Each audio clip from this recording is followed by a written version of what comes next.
معزز و مکرم اسٹیج پر رونق افروز علماء کرام اور ہماری بستی کے صدر و سیکریٹری اور ذمہ داران مسجد و مدرسہ اور نوجوانان بنڈھلی اور پردہ نشین ماں اور بہنوں اور ہونہار پیارے بچوں، یہ جلسہ دراصل سیرت النبی صلی اللہ علیہ وسلم کے نام سے منسوب ہے، اسی کے نام سے اعلان بھی کیا گیا ہے اور اسی کے نسبت سے آپ صلی اللہ علیہ وسلم کی محبت کی نسبت سے ہم سب یہاں جمع ہوئے ہیں۔ ہمارا جاگنا بھی آپ صلی اللہ علیہ وسلم کی محبت میں ہے، ہمارا کہنا بھی آپ صلی اللہ علیہ وسلم کی محبت میں ہے اور ہمارا سننا بھی آپ صلی اللہ علیہ وسلم کی محبت میں ہے، سننے کے بعد عمل کرنا بھی آپ صلی اللہ علیہ وسلم کی محبت میں ہے۔ دراصل کافی وقت ہو چکا ہے، ماشاءاللہ ہمارے مسجد قباء کے امام صاحب نے تفصیلاً آپ کے سامنے بڑے ہی درد بھرے انداز میں بڑے فکر کے ساتھ بہت ساری باتوں کا مجملاً صحیح انہوں نے ذکر فرمایا، اللہ عمل کی توفیق عطا فرمائے۔ دراصل مجمع کے اخلاص کے اوپر اللہ تبارک و تعالی مقرر کے زبان سے نکلواتے ہیں۔ مقرر کچھ مطالعہ کر کے آتا ہے، اللہ تبارک و تعالی کچھ کہلواتے ہیں، یہ اللہ کا نظام ہی ایسا ہے۔ تو بہرحال ہمیں فجر کی نماز میں بھی اٹھنا ہے، بہت سارے اللہ والے ایسے ہیں جن کو تہجد میں بھی اٹھنا پڑتا ہے، کہیں ایسا نہ ہو کہ دیری ہو جائے اور فجر کی نماز چھوٹ جائے، سارا جلسے میں جاگنا بیکار ہو جاتا ہے۔ تو بہرحال یہ جو سیرت کا جلسہ ہے، سیرت کسے کہتے ہیں؟ آپ نے ہمارے بڑے یہاں کے جو ماں بہنیں ہی بڑے خالہ نانی یا بڑوں سے آپ نے سنا ہوگا کہ ہماری بچی سیر پڑھ کر ہے۔ سیر کسے کہتے ہیں؟ سیر یہ عربی لفظ ہے، سیر کہتے ہیں، سیرت کی جمع ہے، سنگولر پلورل جسے کہتے ہیں، یعنی سیرت کی جمع سیر ہے، جس میں آپ صلی اللہ علیہ وسلم کے زندگی کے کئی پہلو کو اس میں جمع کیا گیا ہے۔ یہ الگ بات کہ ہم اس میں پڑھنے میں غلطی کر دیتے ہیں یا سننے میں غلطی کر دیتے ہیں یا سمجھانے والے کی غلط فہمی ہو جاتی ہے جس سے ہمارے غلط عقائد ہو جاتے ہیں، یہ الگ بات ہے، لیکن سیرت اللہ کے نبی صلی اللہ علیہ وسلم کے زندگی کے ہر پہلو کو سیرت کہتے ہیں۔ یعنی آپ صلی اللہ علیہ وسلم کا پیارا بچپنا، آپ صلی اللہ علیہ وسلم کا پیارا مکی زندگی، مدنی زندگی، آپ صلی اللہ علیہ وسلم کا پیارا بڑھاپا، ہر چیز کے سارے مجموعے کا نام سیر ہے۔ اسی لیے اللہ تبارک و تعالیٰ نے جس طرح سے سورہ لقمان کے اندر فرمایا وَلَوْ أَنَّ مَا فِي الْأَرْضِ مِنْ شَجَرَةٍ أَقْلَامٌ وَالْبَحْرُ يَمُدُّهُ مِنْ شَجَرَةٍ أَقْلَامٌ وَالْبَحْرُ يَمُدُّهُ، جس آیت کے اندر اللہ تبارک و تعالیٰ نے فرمایا کہ اگر اللہ تعالیٰ اپنی تعریف کے بیان میں فرما رہے ہیں کہ ولو، اللہ تعالیٰ نے فرمایا اگر سارے دنیا کے درختوں کو قلم بنا دیا جائے اور تمام سمندروں کو سیاہی کی شکل دے دیا جائے اور اللہ تبارک و تعالیٰ کی تعریف میں اسے قلم بناتے بناتے سارے درخت ختم ہو جائیں گے اور سیاہی کی شکل میں دریا کا پانی ختم ہو جائے گا، لیکن میرے اللہ کی تعریف مکمل نہیں ہوگی۔ یہ سورہ لقمان 21 پارے کا 12واں صفحہ آپ اٹھا کر دیکھیں، سورہ لقمان کی آیت ہے۔ اسی طرح اللہ کے نبی صلی اللہ علیہ وسلم کو اللہ تبارک و تعالیٰ نے نام کے اپنی طرف سے انتخاب فرمایا۔ آسمانوں میں اللہ تبارک و تعالیٰ نے آپ کا نام احمد رکھا اور زمین میں محمد رکھا، پھر میدان حشر میں مقام محمود اللہ تعالیٰ عطا کریں گے۔ اسی لیے اللہ تبارک و تعالیٰ الاسماء تنزل من السماء، جتنے بھی نام ہوا کرتے ہیں اللہ تعالیٰ آسمان سے اتارتے ہیں۔ میرے نبی صلی اللہ علیہ وسلم کا نام بھی اللہ تعالیٰ نے انتخاب فرمایا۔ احمد کے معنی ہے کہ اس میں تفضیل کا صیغہ ہے، جس طرح سے اکبر اللہ اکبر کہتے ہیں، کبیر کے معنی بھی بڑا ہے، اکبر یہ اس میں تفضیل کا صیغہ ہے کہ بہت زیادہ اللہ سب سے بڑا۔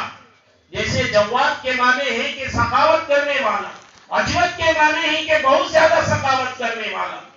میرے نبی صلی اللہ علیہ وسلم کی یہ صفت ہے، کان اجود الناس من ریح المرسلہ۔ بخاری شریف کے ابتدائی صفحات میں حدیث ہے کہ اللہ کے نبی صلی اللہ علیہ وسلم اتنے سخی، اتنے بڑے سخی کہ من ریح المرسلہ فرمایا جو تیز ہوا چلتی ہے اس سے بھی زیادہ سخاوت کرنے والے۔ جہاں بخاری شریف کے اندر اجود لایا ہے، یہ بھی اس میں تفصیل کا صیغہ ہے۔ تو اسی طرح سے احمد بھی اس میں تفصیل کا صیغہ ہے کہ بہت زیادہ اللہ کی تعریف کرنے والے۔ تو اللہ تبارک و تعالیٰ نے آپ خود کے بارے میں فرمائے کہ تمام درختوں کو اگر قلم بنا دیا جائے، تمام سمندروں کو سیاہی بنا دیا جائے تو تب بھی میری تعریف مکمل نہیں ہوتی۔ اسی طرح سے آپ صلی اللہ علیہ وسلم کو اللہ تبارک و تعالیٰ نے وہ مقام و مرتبہ عطا کیا کہ اللہ تبارک و تعالیٰ نے آپ کی امت میں سے علماء کرام کو، مورخین کو، اہل سیر کو جو صلاحیتیں اللہ تعالیٰ نے دی تھی، کسی کو قلم کی صلاحیت دی، وہ لکھتے لکھتے لکھتے آپ صلی اللہ علیہ وسلم کی سیرت لکھتے لکھتے انتقال کر گئے، اور جن کو اللہ تبارک و تعالیٰ نے بولنے کی صلاحیت دی وہ بولتے بولتے انتقال ہو گئے، بوڑھے ہو گئے۔ اور اللہ تبارک و تعالیٰ نے جو صلاحیتیں دی آپ صلی اللہ علیہ وسلم کی مدح میں، آپ صلی اللہ علیہ وسلم کی سیرت میں، انہوں نے اپنی ساری زندگی گزار دی، لیکن آج تک کسی نے آپ صلی اللہ علیہ وسلم کی سیرت کو مکمل نہیں کیا۔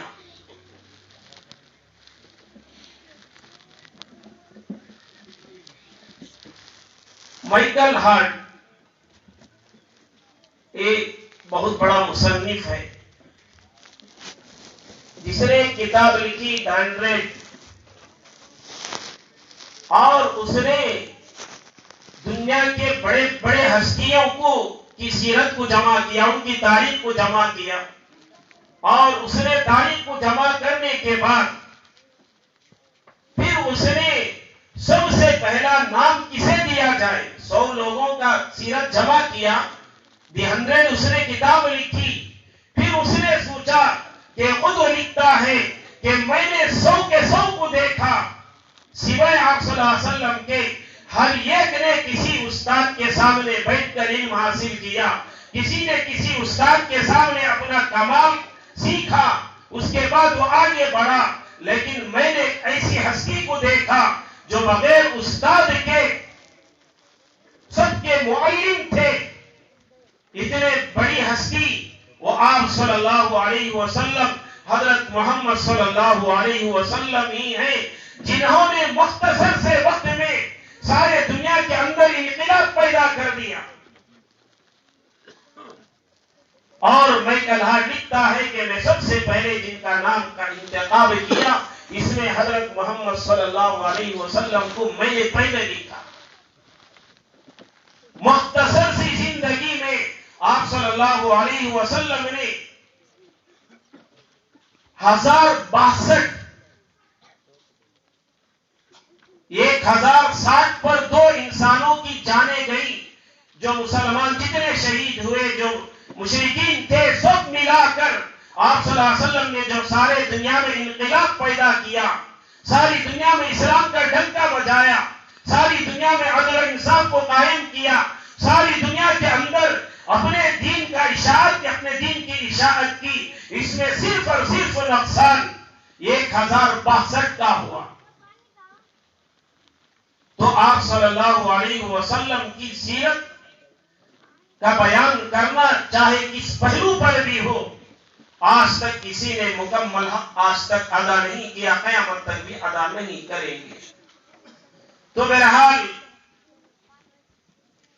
آپ کے سامنے میں 2-4 باتیں، یعنی آپ صلی اللہ علیہ وسلم کی تعریف کب سے ہے، آپ صلی اللہ علیہ وسلم کی تعریف کب تک رہے گی، اور آپ صلی اللہ علیہ وسلم سے ہماری اتنی محبت کیوں ہے، اس کے وجوہات کیا ہیں، اسباب کیا ہیں، ہم آپ صلی اللہ علیہ وسلم سے محبت کیوں اتنی کرتے ہیں، اور آپ صلی اللہ علیہ وسلم کے محبت کے علامات کیا ہیں، اور ہمیں اس پر عمل کیا کرنا ہے۔ یہ 2-3 باتیں بتا کر میں بات مکمل کر دیتا ہوں۔ ایک تو یہ کہ اللہ کے نبی صلی اللہ علیہ وسلم کی سیرت لکھتے ہوئے میرے شیخ، میرے پیر حضرت مولانا پیر ذوالفقار صاحب نقشبندی دامت برکاتہم نے لکھا ہے کہ اللہ تبارک و تعالی نے 2 انمول نعمتیں ہم تمام کو عطا کی۔ ایک نعمت اسلام، یہ اسلام اللہ تبارک و تعالی نے ایمان، اتنی بڑی دولت عطا کی۔ میں اس سے پہلے بھی کہہ چکا ہوں کہ اللہ تبارک و تعالی نے جو ہمیں ایمان دیا ہے، اس کی قیمت ہماری معلوم نہیں ہے، ہمارا مقام و مرتبہ اللہ کے پاس کیا ہے۔ اللہ تبارک و تعالی نے قرآن کریم کے اندر 3 پارے کے آخری صفحے کی آیت ہے، اللہ تبارک و تعالی نے فرمایا ان الذين كفروا وماتوا وهم كفار فلن يقبل من احدهم ملء الارض ذهبا ولو افتدى به۔ اللہ تبارک و تعالی نے اس آیت کے اندر ہمیں جو ایمان دیا ہے، اسلام دیا ہے، اس کی قیمت کو بتایا کہ دیکھو تمہارے پاس جو ایمان ہے اس کی قیمت کیا ہے۔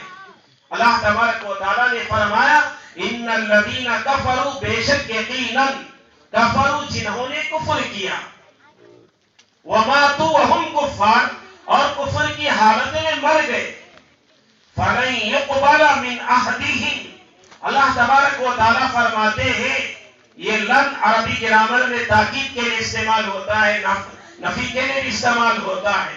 اللہ تبارک و تعالی نے فرمایا فلن يقبل، پر ہرگز قبول نہیں کروں گا، فلن يقبل ہرگز قبول نہیں کروں گا،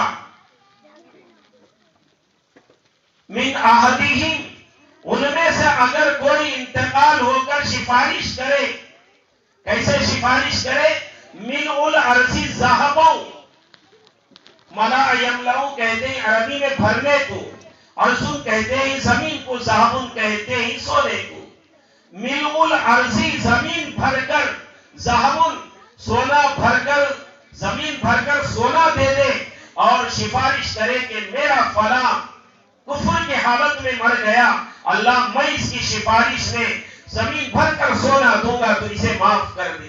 اللہ تعالیٰ فرماتے ہیں ہرگز قبول نہیں کروں گا۔ ہمیں جو اللہ تعالیٰ نے ایمان دیا ہے، خود بیٹھ کر رات کے اندھیرے میں بیٹھ کر اپنے گریبان میں منہ ڈال کر سوچے کہ اللہ تبارک و تعالیٰ نے جو ہمیں ایمان دیا اس کی قیمت کیا ہو سکتی ہے۔ اگر کوئی 1 کلو سونا رکھتا ہے وہ مالدار قرار دیا جاتا ہے، یہاں تک کہ اگر 52.5 تولہ چاندی یا 7.5 تولہ سونا بھی رکھا گیا تو شریعت کے اعتبار سے وہ مالک نصاب و اسے زکات واجب ہو جاتی ہے۔ اگر کیجی 2 کیجی رکھتا ہے تو بڑا مالدار سمجھا جاتا ہے، لیکن جو ہمارے پاس جو اللہ تعالیٰ نے ایمان دیا ہے یہ زمین بھر کر سونے سے زیادہ قیمتی چیز ہے۔ آج خود ہماری حیثیت ہمارے پاس نہیں، ہمارے محلے والوں کے پاس نہیں، ہماری بستی والوں کے پاس نہیں، اللہ تعالیٰ کے پاس ہماری قیمت کیا ہے، اللہ کے نبی صلی اللہ علیہ وسلم کے پاس ہماری قیمت کیا ہے خود ہمیں پتہ نہیں ہے. اگر خود ہمیں پتہ چل جائے تو ہم اللہ کے نبی کے سچے عاشق بن جائیں گے. ایک مرتبہ اللہ کے نبی صلی اللہ علیہ وسلم غزوے سے واپس آ کر پڑاؤ ڈالا. پڑاؤ ڈالنے کے بعد آپ صلی اللہ علیہ وسلم ایک کسی پانی کے قریب ہی پڑاؤ ڈالا تھا. روایت میں آتا ہے کہ دریا تھوڑا قریب میں تھی. آپ صلی اللہ علیہ وسلم جاتے جاتے تیمم فرمائے. صحابہ کرام نے عرض کیا رسول اللہ صلی اللہ علیہ وسلم پانی قریب ہے آپ تیمم کر کے وہاں جا رہے ہیں. اللہ کے نبی صلی اللہ علیہ وسلم نے فرمایا ہمیں کیا پتا کہ مجھے پانی تک پہنچنے میں اسرائیل علیہ السلام آ جائے. اللہ کے نبی صلی اللہ علیہ وسلم اتنا ڈر اتنا استحضار موت کا تھا. یہ ہمارا عقیدہ ہے کہ آپ صلی اللہ علیہ وسلم اپنے قبر اطہر میں زندہ ہیں. ہم سب کا عقیدہ اچھی طرح یاد رکھیں وہ زندہ ہیں. اللہ تبارک و تعالیٰ اپنے نیک بندوں کے ساتھ الگ معاملہ فرماتے ہیں, کفار کے ساتھ الگ معاملہ فرماتے ہیں, الگ معاملہ ہے. لیکن اللہ کے نبی صلی اللہ علیہ وسلم نے امت کو یہ سبق دیا کہ دیکھو اللہ کے نبی جن کے صدقے میں دنیا بنی لولا کلمہ خلقت الافلاک, کتابوں میں لکھا ہے کہ اگر آپ صلی اللہ علیہ وسلم نہ ہوتے تو یہ آسمان و زمین نہ ہوتا. آپ صلی اللہ علیہ وسلم کے صدقے میں زمین بھی بنی آسمان بھی بنا. ساری جتنے نعمتیں ہیں یہ سب کے سب اللہ کے نبی صلی اللہ علیہ وسلم کے صدقے میں بنی ہے. وہ آنے کے بعد آپ صلی اللہ علیہ وسلم کے ارد گرد صحابہ کرام پروانے کی طرح ارد گرد تشریف فرما رہے. آپ صلی اللہ علیہ وسلم نے صحابہ کرام سے خطاب کر کے فرمایا بتاؤ کہ سب سے عجیب ایمان کس کا ہے. صحابہ کرام نے عرض کیا رسول اللہ صلی اللہ علیہ وسلم عجیب ایمان تو فرشتوں کا ہے. اللہ کے نبی صلی اللہ علیہ وسلم نے فرمایا فرشتوں کا ایمان کیسے عجیب ہوتا ہے. اللہ تعالیٰ نے ان کے اندر یہ صفت رکھی ہے لا یعصون اللہ ما امرهم ویفعلون ما یؤمرون, کہ وہ اللہ تعالیٰ کی نافرمانی نہیں کرتے, جو اللہ حکم کرتا ہے وہ کر دیتے ہیں. ان کے اندر کوئی نفسانی مادہ ہی نہیں ہے, نہ ان کے اندر بھوک کا مادہ ہے, پیاس کا مادہ ہے, شہوت کا مادہ ہے, کوئی مادہ گناہ کا ہے ہی نہیں. ان کا ایمان کیسے عجیب ہو سکتا ہے, وہ تو آسمان میں رہتے ہیں. پھر صحابہ کرام نے عرض کیا یا رسول اللہ صلی اللہ علیہ وسلم پھر تو انبیاء کا ایمان عجیب ہوگا.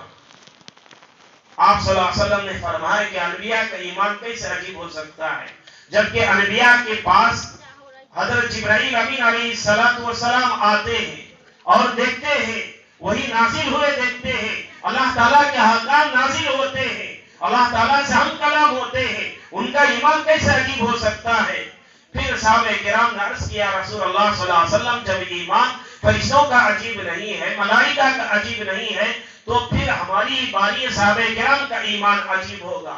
آپ صلی اللہ علیہ وسلم نے فرمایا تمہارا ایمان بھی عجیب نہیں ہے کیونکہ تم جبرائیل کو آتے تم نے بھی دیکھا ہے, یہ وہی نازل ہوئے دیکھا ہوتے ہوئے دیکھا ہے. میں تو پیغمبر ہوں, میرے معجزات تم نے آنکھوں سے دیکھا ہے, تمہارا ایمان بھی عجیب نہیں ہے. پھر صحابہ کرام نے عرض کیا اللہ و رسول عالم, اللہ اور اس کے رسول صلی اللہ علیہ وسلم بہتر جانتے ہیں. پھر آپ صلی اللہ علیہ وسلم نے فرمایا صحابہ غور سے سنو کہ ایمان ان کا عجیب ہے کہ میرے بعد سینکڑوں سال بعد میرے امتی آئیں گے اور ان کے علماء کرام میری سیرت بیان کریں گے کہ وہ بغیر سوچے سمجھے کہ میری فضیلت کو مان لیں گے. ان کا ایمان بڑا عجیب ہے. بزرگان محترم خود فیصلہ کریں کہ اللہ تبارک و تعالیٰ کے پاس, اللہ کے نبی صلی اللہ علیہ وسلم کے پاس ہمارے ایمان کی ہماری قیمت ان کے پاس کیا ہے. افسوس کہ آج ہمارے پاس اللہ کے نبی صلی اللہ علیہ وسلم کی حقیقی قیمت نہیں ہے. زبانی دعویٰ سب کرتے ہیں, عاشق ہونے کے نعرے بیکار کے مارتے ہیں, حقیقی محبت کسے کہتے ہیں. اللہ کے نبی صلی اللہ علیہ وسلم کی تعریف ہم اور اب کیا کر سکیں گے. اللہ تبارک و تعالیٰ نے جب حضرت آدم علیہ نبی علیہ السلام کو نازل فرمایا, عن ابی ہریرہ رضی اللہ عنہ قال قال رسول اللہ صلی اللہ علیہ وسلم اذا نزل آدم فی الہند واستوحش ونزل جبرائیل ونادى بأذان الى آخر الحدیث او کما قال علیہ الصلوۃ والسلام۔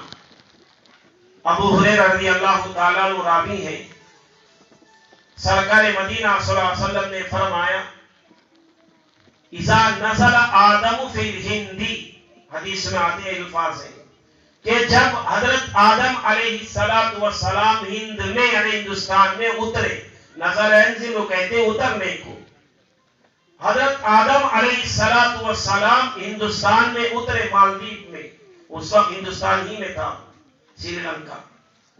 اذا نزل آدم فی الہند واستوحش، حضرت آدم علیہ السلام کو اللہ تبارک و تعالیٰ نے اتارا تو آپ اکیلے دنیا میں اترے، واستوحش آپ علیہ السلام یعنی حضرت آدم علیہ السلام پریشان ہو گئے، واستوحش ونزل جبرائیل ونادى بأذان، حدیث میں آتا ہے کہ حضرت آدم علیہ السلام پریشان ہوئے تو جبرائیل امین علیہ السلام اترے اور اذان دی۔ کتابوں میں لکھا ہے کہ انسان جب اکیلا ہوتا ہے تو اسے چاہیے کہ وہ اذان دے، اسے کوئی ڈر خوف نہیں ہوگا، یہاں تک کہ کوئی جن کو بھی جن بھی نظر آ جائے تو وہ آیت الکرسی پڑھے، اذان دے، جہاں کئی پریشانی آئے اذان دے۔ اذان بہت بڑی طاقت اللہ تبارک و تعالیٰ نے دی۔ بہرحال اذان دیتے ہوئے حضرت جبرائیل امین علیہ السلام نے اذان دی، اللہ اکبر اللہ اکبر اللہ اکبر اللہ اکبر، اشہد ان لا الہ الا اللہ اشہد ان لا الہ الا اللہ اشہد ان محمد رسول اللہ اشہد ان محمد رسول اللہ۔ آپ صلی اللہ علیہ وسلم کی تعریف شروع ہو گئی۔ حضرت شیس علیہ السلام حضرت آدم علیہ نبی علیہ السلام کے بعد وہ بھی اللہ کے نبی تھے۔ حضرت شیس علیہ السلام کو حضرت آدم علیہ نبی علیہ السلام نے نصیحت فرمائی، بیٹا دیکھو اگر تمہاری زندگی میں آخری نبی حضرت محمد صلی اللہ علیہ وسلم آئے تو ان کی پیروی کرنا، ان کی اطاعت کرنا۔ حضرت شیس علیہ السلام نے سوال کیا، ابو جان یہ کیا بات ہے، مجھے اللہ تعالیٰ نے نبوت سے نوازا ہے، وہ آئیں گے تو میں ان کی کیسے اتباع کروں، ان کو چاہیے کہ وہ میری اتباع کرے۔ حضرت آدم علیہ نبی علیہ السلام نے فرمایا، بیٹا تو ان کی کیا بات کرتا ہے، میں نے یہ بھول مجھ سے ہو گئی تو اللہ تبارک و تعالیٰ نے میرے بدن سے کپڑے نکال کر مجھے دنیا میں بھیج دیا، لیکن آخری نبی حضرت محمد صلی اللہ علیہ وسلم کی امتی کا یہ مقام ہے کہ اگر وہ 60-70 سالہ زندگی پر وہ کوئی گناہ کرتا رہا تو اللہ تبارک و تعالیٰ اس کے ساتھ پردہ پوشی فرماتے ہیں، اس کے گناہ کو ایک دوسرے پر ظاہر ہونے نہیں دیتے۔ اتنا ہی نہیں بلکہ جب انتقال سے پہلے وہ توبہ کر لیتا ہے تو اللہ تبارک و تعالیٰ اس کے گناہ کو بھی معاف کر دیتے ہیں، اس کے گناہ کو نیکیوں میں تبدیل بھی کر دیتے ہیں۔ حضرت آدم علیہ نبی علیہ السلام، اسی لیے روایت میں آتا ہے کہ حضرت آدم علیہ نبی علیہ السلام روتے رہے ربنا ظلمنا انفسنا وان لم تغفر لنا وترحمنا لنكونن من الخاسرین، یہ دعا پڑھتے رہے۔ پھر آپ صلی اللہ علیہ وسلم کے وسیلے سے دعا مانگی تو اللہ تبارک و تعالیٰ نے آپ کی مغفرت کر دی، آپ کے گناہ کو معاف کر دیا، آپ کے توبہ کو قبول کر لیا۔ آپ صلی اللہ علیہ حضرت آدم علیہ السلام سے اللہ نے پوچھا کہ محمد کا نام تجھے کیسے معلوم ہوا، محمد کے نام سے تو کیسا، یہ ان کے وسیلے سے تو نے کیسے دعا مانگی؟ تو حضرت آدم علیہ نبی علیہ السلام نے فرمایا، اے اللہ میں نے جنت میں دیکھا تھا لا الہ الا اللہ محمد الرسول اللہ لکھا ہوا میں نے دیکھا تھا، میں نے اسی وقت سمجھ گیا کہ کوئی اللہ نے مقدس کوئی ہستی پیدا کی ہے، کرنے والا ہے، جس کے اپنے ساتھ اس کا نام جوڑا ہے۔ یعنی ہم اور آپ کی کیا تاریخ بیان کر سکتے ہیں؟ اللہ تبارک و تعالیٰ نے لوح محفوظ میں آپ کی تاریخ کا لکھا ہے۔ حضرت آدم علیہ نبی علیہ السلام پیدا ہوئے تو اسی وقت اللہ تبارک و تعالیٰ نے اذان کے ذریعے سے ساری دنیا کو بتا دیا کہ میرے نبی آخری نبی میرے محمد رسول اللہ آئیں گے، وہ میرے نبیوں میں انبیاء میں آخری نبی ہوں گے۔ حضرت آدم علیہ السلام کے دور سے آپ صلی اللہ علیہ وسلم کی سیرت شروع ہو گئی۔ پھر آگے چلتے چلتے حضرت ابراہیم خلیل اللہ علیہ السلام کے دور میں حضرت ابراہیم خلیل اللہ علیہ السلام کے سامنے آپ صلی اللہ علیہ وسلم کی فضیلت ظاہر ہوئی۔ روایت میں آتا ہے حضرت ابراہیم خلیل علیہ السلام سے حضرت اسماعیل علیہ السلام اور حضرت اسماعیل علیہ السلام کی پشت سے میرے اور آپ کے آقا حضرت محمد مصطفیٰ صلی اللہ علیہ وسلم آخری نبی آئے ہیں۔ یہ آپ حضرت ابراہیم خلیل علیہ السلام کی دعاؤں کا ثمرہ ہے، میرے اور آپ کے نبی حضرت محمد صلی اللہ علیہ وسلم۔ تو بہرحال بزرگان محترم، حضرت ابراہیم خلیل اللہ علیہ السلام نے اللہ تبارک و تعالیٰ سے آپ صلی اللہ علیہ وسلم کتنی تعریف سنی تو حضرت ابراہیم خلیل علیہ السلام نے عرض کیا، یا اللہ میں حضرت محمد صلی اللہ علیہ وسلم کی امت کو دعوت دینا چاہتا ہوں۔ اللہ تبارک و تعالیٰ نے فرمایا ابراہیم وہ تو آخری نبی ہے، وہ آخری امت ہے، اس کے بعد کوئی امت نہیں، ان کی دعوت تم کیسے کرو گے؟ تو حضرت ابراہیم خلیل علیہ السلام نے عرض کیا، اے اللہ تو نے مجھ سے کہا تھا کہ کعبۃ اللہ کی تعمیر پر کہ آواز دے وَأَذِّن فِي النَّاسِ بِالْحَجِّ يَأْتُوكَ رِجَالًا، میں نے کہا تھا کہ آواز تو دے حاجیوں کو بلا، تو میں نے عرض کیا کہ میری آواز کہاں تک سنائی دے گی؟ تو نے یہ کہا تھا کہ تیرا کام آواز دینا ہے، پہنچانا میری ذمہ داری ہے۔ اے اللہ میری نیت تو کھلانا ہے، اب اس کا انتظام کرنا تیری ذمہ داری ہے۔ روایت میں آتا ہے کہ حضرت جبرائیل امین علیہ السلام کو اللہ تبارک و تعالیٰ نے بلایا اور کہا کہ جبرائیل جب میرا خلیل اور میرے آخری نبی حضرت محمد صلی اللہ علیہ وسلم کی امت کو دعوت دینا چاہتا ہے، جا جنت سے کافور لے کر جا اور دریا میں ڈال دے، دریا میں جو نمک نکلے گا اس نمک کے ذریعے سے آپ صلی اللہ علیہ وسلم کی امت جو بھی کھانا کھائے گی وہ ابراہیم خلیل علیہ السلام کے ذریعے وہ دعوت رہے گی۔ بزرگان محترم، حضرت ابراہیم خلیل علیہ السلام اس کے بعد دیگر انبیاء علیہ السلام کی تاریخ سیرت اٹھا کر دیکھے، چاہے تورات کے اندر ہو، انجیل کے اندر ہو، آپ صلی اللہ علیہ وسلم کے آخری نبی ہونے کی، آپ صلی اللہ علیہ وسلم کی صفات کا ذکر آپ کو ملے گا۔ اللہ تبارک و تعالیٰ نے یہاں تک فرمایا الذین آتیناہم الکتاب یعرفونہ کما یعرفون ابناءہم۔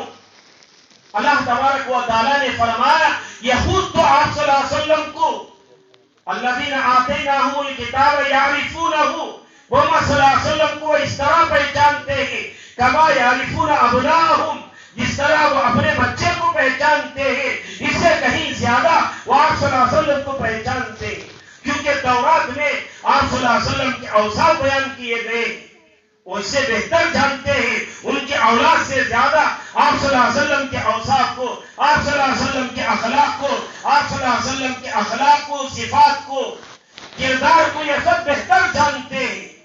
تو حضرت اللہ تبارک و تعالیٰ نے تورات کے اندر، انجیل کے اندر آپ صلی اللہ علیہ وسلم کی تعریف بیان کی، ان کے اوصاف کو بیان کیا۔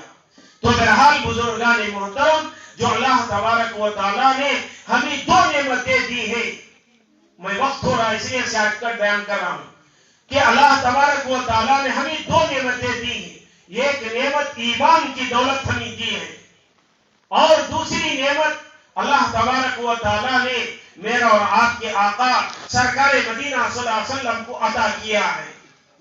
لقد من اللہ علی المؤمنین اذ بعث فیہم رسولا، اللہ تبارک و تعالیٰ نے ہمیں کئی ہزار نعمتیں دی، آنکھ کی نعمت دی، احسان نہیں جتلایا، زبان کی نعمت دی، احسان نہیں جتلایا، دماغ کی نعمت دی، احسان نہیں جتلایا، ہاتھ پیر کی نعمت دی، احسان نہیں جتلایا، دل کی نعمت دی، احسان نہیں جتلایا، والدین کی نعمت دی، احسان نہیں جتلایا، آسمان و زمین کی نعمتیں دی، احسان نہیں جتلایا، لیکن آپ صلی اللہ علیہ وسلم کو ہمیں آپ صلی اللہ علیہ وسلم کی امت میں پیدا کر کے احسان جتلایا۔ لقد من اللہ علی المؤمنین اذ بعث فیہم رسولا، لقد تحقیق کے من اللہ علی المؤمنین، اللہ تبارک و تعالیٰ نے مومنین پر احسان جتلایا۔ اور ایک بات اچھی طرح یاد رکھیں، مننا یمن کہتے ہیں احسان جتلانا، مننا یہ احسان جتلانے والے کے بھی معنی آتے ہیں اور اپنی طرف مائل کرنے کے بھی معنی آتے ہیں۔ تو منان لفظی معنی جو ہے احسان جتانے والا، یہ صفت اللہ تبارک و تعالیٰ ہی کے لیے سزاوار ہے، اس کے علاوہ انسانوں کو سزاوار نہیں ہے۔ اسی لیے اللہ کے نبی صلی اللہ علیہ وسلم نے فرمایا ان اللہ لا ينظر الى ثلاث، اللہ تبارک و تعالیٰ قیامت کے دن 3 لوگوں کی طرف نظر نہیں کریں گے، ان میں سے ایک جو والدین کا نافرمان ہوتا ہے، اللہ تبارک و تعالیٰ اس کی طرف نظر نہیں کریں گے، یعنی نیگلیکٹ کر دیں گے، اس کی طرف دیکھیں گے نہیں۔ اور دوسرا جو ٹخنوں کے نیچے پیجامہ پہنتا ہے، اسے بھی اللہ تعالیٰ نیگلیکٹ کر دیں گے، اسے نہیں دیکھیں گے۔ بہت سارے حضرات ٹخنوں کے نیچے پیجامہ پہنتے ہیں اور اسے گناہ بھی نہیں سمجھتے۔ اچھی طرح یاد رکھیں، اگر کوئی نماز اس حالت میں پڑھاتا ہے، اس کے ٹخنوں کے نیچے پیجامہ ہے یا داڑھی کٹاتا ہے، اگر اس حال میں وہ نماز پڑھاتا ہے تو اس کی نماز نہیں ہوگی۔ میرے استاد محترم حضرت مولانا مفتی سعید صاحب رحمت اللہ علیہ نے ترمذی کے درس میں فرمایا کہ اگر کوئی اس حالت میں نماز ادا کر دے کہ اس کا پیجامہ ٹخنے کے نیچے تھا، اگر وقت ہے تو نماز لوٹا لے، یہ گناہ کبیرہ ہے اور اس کی سزا قیامت میں اللہ تبارک و تعالی ایسی سزا دیں گے کہ بھیجا پگھل پگھل کر کہاں تک آئے گا، جہاں تک وہ ٹخنے کے نیچے پیجامہ پہنتا تھا وہاں تک آئے گا۔ حالانکہ گناہ کو گناہ ہی نہیں سمجھتے، بعد رات نماز میں جاتے ہیں، پلٹا لیتے ہیں، نماز کے باہر آتے ہیں، پھر ایسے ہی۔ یہ منافقین کی نشانی ہے کہ مسجد میں گئے تو اللہ کے نبی صلی اللہ علیہ وسلم کی اطاعت کی ایکٹنگ، باہر آئے تو اللہ کے نبی صلی اللہ علیہ وسلم کی غیبت، انہی کے پیچھے نماز پڑھنا اور انہی کی غیبت کرنا، یہ منافقین کی نشانی تھی۔ تو اسی لیے بزرگان محترم، ایک چیز ٹخنے کے نیچے پیجامہ پہننا، اور دوسرا والدین کی نافرمانی کرنا، تیسرا احسان جتانا۔ وقت آ گیا، اگر کوئی اس کے کہنے پر نہیں چلا، بیٹے معلوم تجھے میں کیا ساتھ دیا سو، تو ہاسپٹل میں تھا میں تجھے ایسا کریا نہیں، تو بیمار تھا تجھے میں ایسا کریا، فلا تو وقت ایسے تجھے ایسا میں کریا نہیں، تیری شادی کو اتنے پیسے دیا نہیں۔ ارے بے وقوف، تو دیا تو تیرے پیسے قبول کیسے ہوں گے جب اللہ اور اللہ کے علاوہ اور کسی کو پتہ نہ چلے، تب جا کر تیرا صدقہ بھی قبول ہوگا، تیرا خیرات بھی قبول ہوگا، تیری خیر خواہی بھی قبول ہوگی۔ اگر تو نے احسان جتانے کے لیے دیا ہے تو تیرا پیسہ جو تو نے خرچ کیا ہے یہی تجھے جہنم رسید کرے گا۔ یہ احسان جتانا یہ اللہ کے علاوہ کسی کو سزاوار نہیں ہے۔ تو بہرحال میں عرض کر رہا تھا، لقد من اللہ علی المؤمنین اذ بعث فیہم رسولا، اللہ تبارک و تعالیٰ نے آپ صلی اللہ علیہ وسلم کو ہمیں نبی بنا کر مومنین پر احسان جتایا۔ اللہ تعالیٰ خود کہہ رہے ہیں، 1000 نعمتیں دی لیکن اللہ نے احسان نہیں جتایا، لیکن اللہ کے نبی کو دے کر احسان جتایا، کیونکہ اللہ کے نبی کی امت میں آنا ہمارے لیے بڑی خوشخبری ہے، ہمارے لیے بشارت ہے، ہمارے لیے سعادت مندی ہے۔ اللہ کے نبی صلی اللہ علیہ وسلم کو اللہ نے ہمیں ان کی امت میں پیدا کر کے ہمارا نبی ان کو بنا کر اللہ نے احسان جتایا ہے، کیونکہ نبی ہی ایسے ہیں، یہ سید الانبیاء ہے۔ تو اسی لیے بزرگان محترم، اللہ تبارک و تعالیٰ نے انسان کے اندر بعض ایسی چیزیں رکھا ہے جس کے ذریعے سے انسان محبت کرتا ہے. میں عرض کر رہا تھا کہ آپ صلی اللہ علیہ وسلم سے ہم کیوں محبت کرتے ہیں؟ انسان جو محبت کرتا ہے 4 وجوہات ہیں، 4 اسباب ہیں جس کے ذریعے سے وہ محبت کرتا ہے. ایک ہے جمال، خوبصورتی پر نچھاور ہو جاتا ہے، خوبصورتی پر مر مٹتا ہے، خوبصورتی سے عاشق ہو کر وہ اس سے محبت کرنے لگتا ہے. ایک ہے جمال، یہ بھی آپ صلی اللہ علیہ وسلم کے اندر بدرجے عدم موجود تھی. اور دوسری چیز نوال کہتے ہیں احسان کو. تیسری چیز ہے کمال، یہ بھی آپ صلی اللہ علیہ وسلم کے اندر بدرجے عدم موجود تھی، نوال بھی، کمال بھی، جمال بھی. اور قرابت یعنی رشتہ داری، یہ 4 چیزیں وجوہات ہیں جس کی وجہ سے ہم محبت کرتے ہیں. یہ چاروں کمالات آپ صلی اللہ علیہ وسلم کے اندر موجود تھی.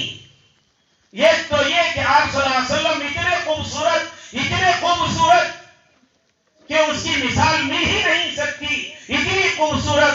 حضرت براء ابن عازب رضی اللہ تعالیٰ راوی ہیں، فرماتے ہیں کہ ایک مرتبہ میں مسجد نبی صلی اللہ علیہ وسلم تشریف لایا، 14ویں رات تھی.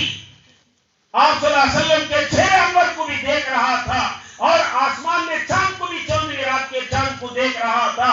میں نے دیکھا کہ چاند کے اندر کچھ لکیریں ہیں، کچھ ایسا نظر آ رہا ہے، لیکن میرے سرکار، میرے مکی مدنی حضرت محمد صلی اللہ علیہ وسلم کے چہرے انوار پر کوئی رخسار، کوئی لکیر نہیں ہے، کوئی عیب نہیں ہے، کوئی کمی نہیں ہے.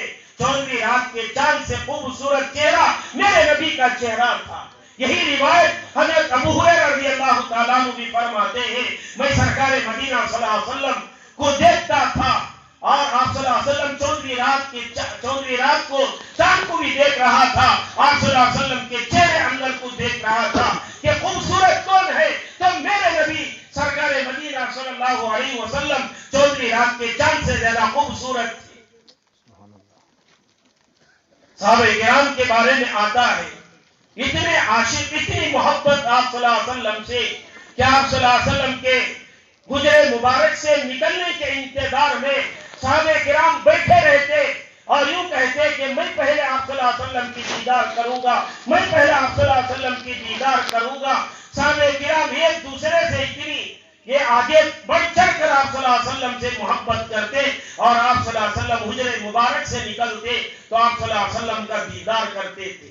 آپ صلی اللہ علیہ وسلم اتنے خوبصورت شمائل ترمذی اٹھا کر دیکھے کہ آپ صلی اللہ علیہ وسلم کے لبے مبارک کیسے تھے، آپ صلی اللہ علیہ وسلم کے منہ مبارک کیسے تھے، آپ صلی اللہ علیہ وسلم کے آبرو مبارک کیسے تھے، آپ صلی اللہ علیہ وسلم کے زلفیں مبارک کیسے تھے، آپ صلی اللہ علیہ وسلم کا سینہ مبارک کیسا تھا، آپ صلی اللہ علیہ وسلم کی مہر نبوت کیسی تھی، آپ صلی اللہ علیہ وسلم کا چلنا کیسا تھا، آپ صلی اللہ علیہ وسلم کے انگلیاں مبارک کیسے تھے، آپ صلی اللہ علیہ وسلم کے ریشے مبارک کیسی تھی، آپ صلی اللہ علیہ وسلم کا چہرے انور کیسا تھا، آپ صلی اللہ علیہ وسلم کا اٹھنا بیٹھنا، ساری چیزوں کا ذکر کیا ہے. آپ صلی اللہ علیہ وسلم اما عائشہ رضی اللہ تعالیٰ عنہ عرض کرتی ہے کہ سرکار مدینہ صلی اللہ علیہ وسلم اتنے خوبصورت کہ آپ صلی اللہ علیہ وسلم کبھی میرے گھر میں سوئی میں دھاگا پرونے کا موقع آتا، روشنی نہ ہوتی تو میں آپ صلی اللہ علیہ وسلم کے قریب چلا جاتی اور آپ صلی اللہ علیہ وسلم کی وہ نورانی چہرہ، وہ نور کے ذریعے سے اتنی روشنی آتی کہ میں اندھیری رات میں بھی سوئی میں دھاگا آسانی سے پرو لیتی تھی.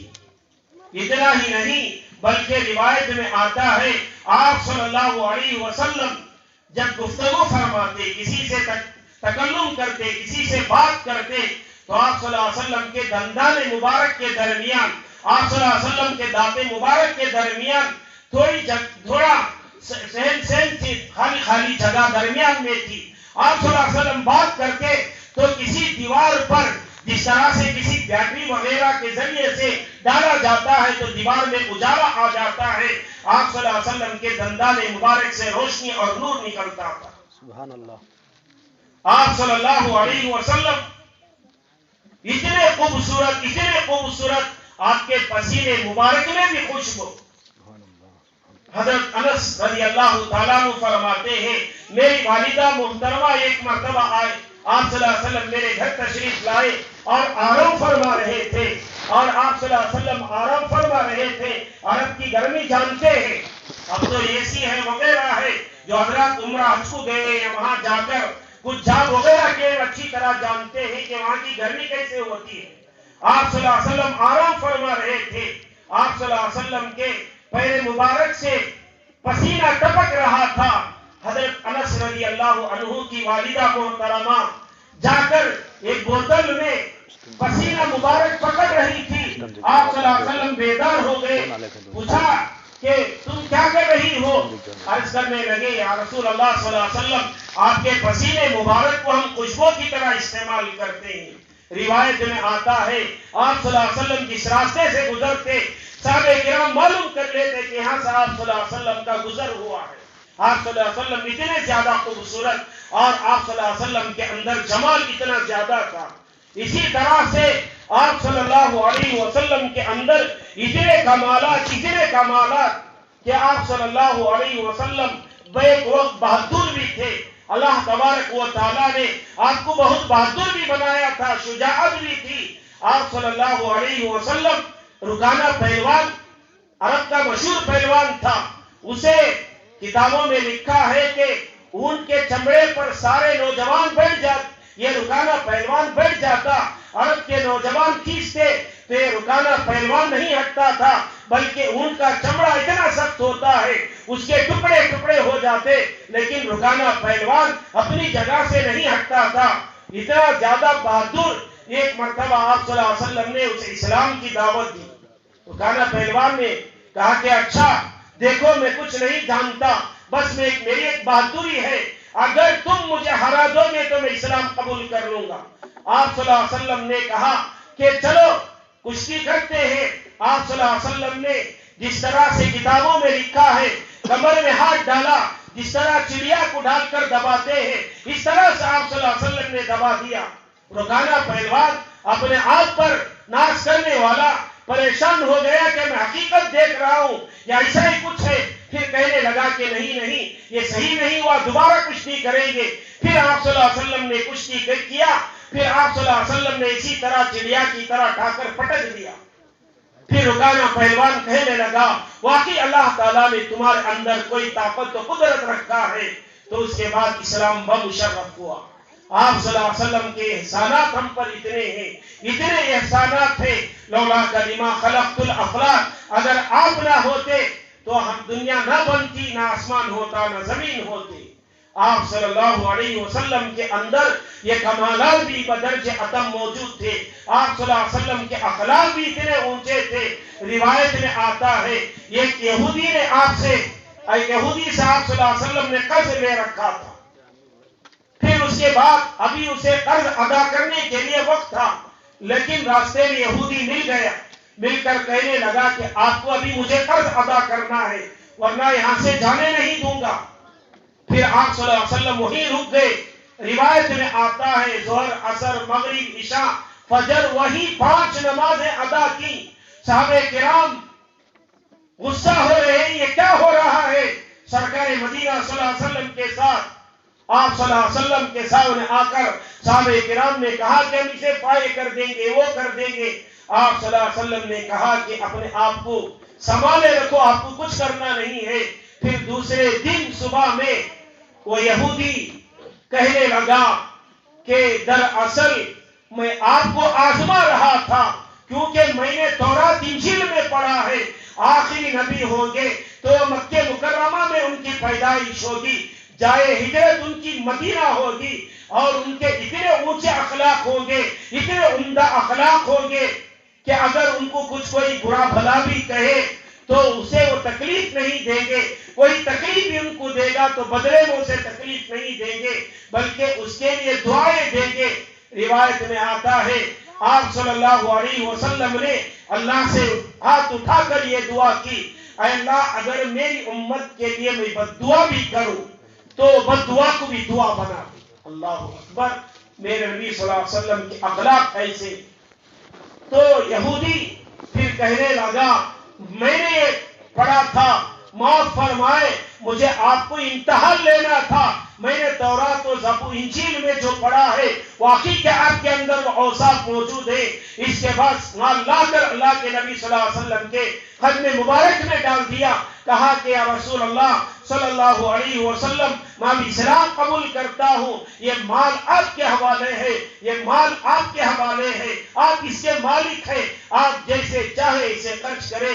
یہ آپ صلی اللہ علیہ وسلم کے اخلاق تھے۔ آپ صلی اللہ علیہ وسلم کے اندر یہ سارے کمالات بدرجہ اتم موجود تھے۔ تو بزرگان محترم، اسی لیے اللہ کے نبی صلی اللہ علیہ وسلم نے ہمیں یہ تعلیمات دی کہ دیکھو الدین النصیحہ، دین خیر خواہی کا نام ہے، دین خیر خواہی کا نام ہے۔ ہر ایک کے ساتھ خیر خواہی، پڑوس کے ساتھ بھی خیر خواہی، بھائی کے ساتھ بھی خیر خواہی، بہن کے ساتھ بھی خیر خواہی، رشتہ دار کے ساتھ بھی خیر خواہی، ہر ایک کے ساتھ، بڑوں کے ساتھ، چھوٹوں کے ساتھ، ہر ایک کے ساتھ خیر خواہی۔ اللہ تعالیٰ نے جو ہمیں صلاحیت دی ہے، یہ صلاحیت کو خیر خواہی میں اگر تقسیم کریں گے، استعمال کریں گے، تو ہماری قوم کے اندر جو بڑی کمی پائی جاتی ہے نا اتفاقی کی، دشمنیوں کی، یہ ساری خرابیاں ختم ہو جائیں گی۔ شیخ الہند رحمت اللہ علیہ جب مالٹا جیل سے واپس آئے تو دارالعلوم میں سب کے سب جمع ہو گئے، سب سوچ رہے تھے کہ حضرت کیا بتائیں گے، کیا بتائیں گے، جیل میں اتنے دن کاٹ کر آئے ہیں، آزادی کا موقع ہے، انگریز کا دورہ ہے۔ تو حضرت شیخ الہند رحمت اللہ علیہ نے دو باتیں بتائی، ایک یہ کہ اپنے بچوں کو دینی تعلیم سے آراستہ کرو، جگہ جگہ مکاتب قائم کرو، اور دوسری بات بتائی کہ اور جو ہماری قوم جو برباد ہو رہی ہے، جگہ جگہ پٹ رہی ہے، جگہ جگہ رسوا ہو رہی ہے، یہ نا اتفاقی کی کمی کی وجہ، نا اتفاقی کی وجہ سے آج آپ ہمارے ملک میں جگہ جگہ پھر پورا کہیں بھی آپ لے لیں، بنگلور کا فساد کہیں کا بھی آپ لے لیں، جو دشمن نشانہ بناتا ہے، یہ ہمارے اندر جو کمی ہے، ایک تو دینداری کی کمی، دوسرا ہمارے اندر نا اتفاقی کی کمی کی وجہ سے۔ یہ نہ سمجھو کہ یہ میرا دشمن ہے، فلاں وقت مجھ سے اس نے یہ بدلہ لیا تھا، میں اسے بدلہ لوں گا، کل آج میری باری، اس کی باری تو آج میری باری ہے۔ یہ اللہ تعالیٰ کا نظام ہے۔ اسی لیے بزرگان محترم، زندگی مختصر سی زندگی ہے، جیسا کہ میں نے شروع میں کہا کہ اللہ کے نبی صلی اللہ علیہ وسلم نے یہ درس دیا، جن کے پاس اسرائیل بھی پوچھ کر آتے تھے، جبرائیل بھی اجازت لے کر آتے تھے، ایسے سید الانبیاء پانی قریب ہے پھر بھی تیمم کر کے جا رہے ہیں۔ زندگی ہماری اتنی نازک ہے، آج کے دور کے اندر جب سے کرونا شروع ہوا، تھوڑا بہت یہ احساس انسانوں میں ہوا کہ مجھے بھی مرنا ہے۔ موت اتنی عام ہو گئی، اتنی عام ہو گئی کہ کل ہی ایک 5 سالہ بچہ ہمارے محلے میں وہاں سن ٹینک میں گر کر انتقال ہو گئے، اسی دن اور ایک صاحب انتقال ہو گئی۔ کوئی عمر کی قید نہیں ہے۔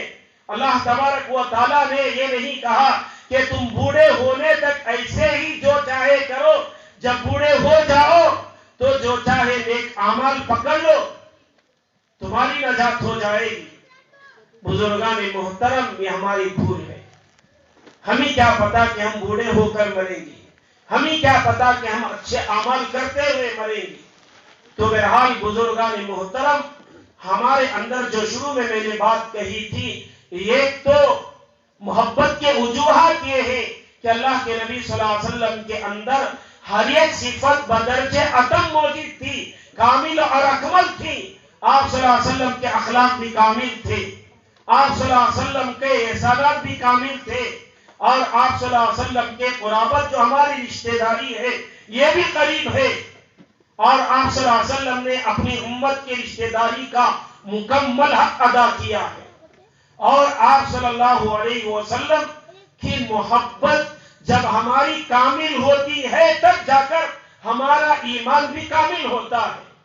بخاری شریف کی روایت ہے، رویا امام بخاری عن عبداللہ ابن ہشام رضی اللہ عنہ قال وهو اخذ بيد عمر لأنت احب اليك من كل شيء الا بالنفس لا والذي نفسي بيدي لأنت احب اليك من نفسك۔ بخاری شریف کی حدیث ہے، عبداللہ ابن ہشام روایت کرتے ہیں کہ حضرت عمر فاروق رضی اللہ تعالیٰ عنہ کو آپ صلی اللہ علیہ وسلم پکڑے رکھے تھے، وہو اخذ بید عمر، اور حضرت عمر فاروق رضی اللہ تعالیٰ عنہ نے عرض کیا لَأَنْتَ أَحَبُّ إِلَيْكَ مِنْ كُلِّ شَيْءٍ إِلَّا بِالنَّفْسِ۔ حضرت عمر فاروق رضی اللہ تعالیٰ عنہ نے عرض کیا یا رسول اللہ صلی اللہ علیہ وسلم، میں آپ سے اتنی محبت کرتا ہوں، اتنی محبت کرتا ہوں، ساری چیزوں سے زیادہ محبت کرتا ہوں سوائے میری جان کے۔ اللہ کے نبی صلی اللہ علیہ وسلم نے فرمایا لا، تمہارا ایمان کامل نہیں ہوا۔ پھر حضرت عمر فاروق رضی اللہ تعالیٰ عنہ نے فرمایا یا رسول اللہ صلی اللہ علیہ وسلم، میں ہر چیز سے زیادہ، ساری دنیا کی چیزوں سے زیادہ، اپنے والدین سے زیادہ، میرے جان سے زیادہ میں آپ سے محبت کرتا ہوں۔ تو آپ صلی اللہ علیہ وسلم نے فرمایا الآن یا عمر، الآن یا عمر، عمر اب تمہارا ایمان مکمل ہوا، الآن یا عمر، اے عمر اب تمہارا ایمان مکمل ہوا۔ بزرگان محترم، ایسے امیر المؤمنین، ایسے جلیل القدر صحابی جن کے راستے سے شیطان بھی چلنے سے ڈرتا تھا، جن کی رائے پر اللہ تبارک و تعالیٰ نے قرآن کی آیتوں کو نازل کر دیا، ان کا ایمان اس وقت تک مکمل نہیں ہوا، اس وقت تک کہ جب انہوں نے کہا کہ میں ہر چیز سے زیادہ، اپنی جان سے زیادہ، اپنے اولاد سے زیادہ، تمام دنیا کی چیزوں سے زیادہ آپ سے محبت کرتا ہوں، جب انہوں نے کہا تو ان کا ایمان مکمل ہوا۔